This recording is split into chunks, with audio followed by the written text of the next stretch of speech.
বিসমিল্লাহির রহমানির রহিম। আসসালামু আলাইকুম এভরিওয়ান, চলে আসলাম একটা ভিডিও নিয়ে। তো আজকে আমি ধনিয়ার পাতা পেঁয়াজগুলো দিয়ে ভাজি করব, তো সেটাই শেয়ার করতেছি।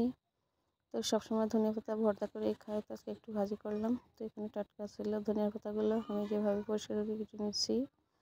আর এখানে কিছুটা পানি দিয়ে দিলাম ধোয়ার জন্য, আর কিছুটা পেঁয়াজ কলিয়ে যে টুকরো করে এভাবে কেটে নিচ্ছি।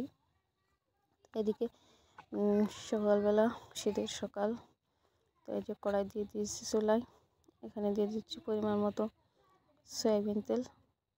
তো এটা যে কোনো তেল দিয়েই করা যাবে, সাদা তেল বা সরিষার তেল। তো এখানে পেঁয়াজ, রসুন ও কাঁচামরিচ কেটে নিয়েছি পরিমাণ মতো।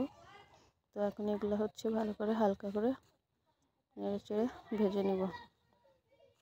আর স্বাদ অনুযায়ী লবণ দিয়ে দিলাম।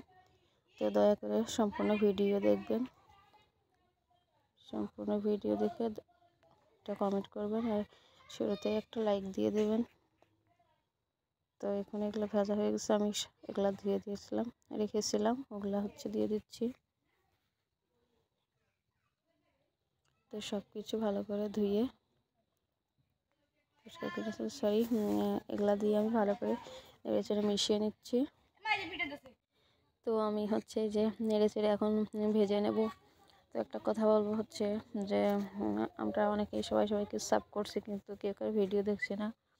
দয়া করে এরকম করবেন না, একটু কষ্ট করে ভিডিও দেখবেন, আর একটা লাইক করে দিবেন। একটা লাইক করে দিলে খুব বেশি সমস্যা হবে না। তো ভাজিটা প্রায় হয়ে এসেছে। তো এটা একবারে সহজ একটা রেসিপি, সবাই করতে পারবেন। তো যদি ভালো লাগে অবশ্যই ট্রাই করবেন।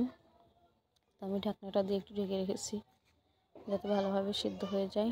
তো ভাজিটা সত্যি অসাধারণ হয়েছিল, করে খেয়ে না দেখলে বুঝতেই পারতাম না। তো পেশের আজান দিচ্ছে, হয়তো ভয়েসে একটু সমস্যা হচ্ছে।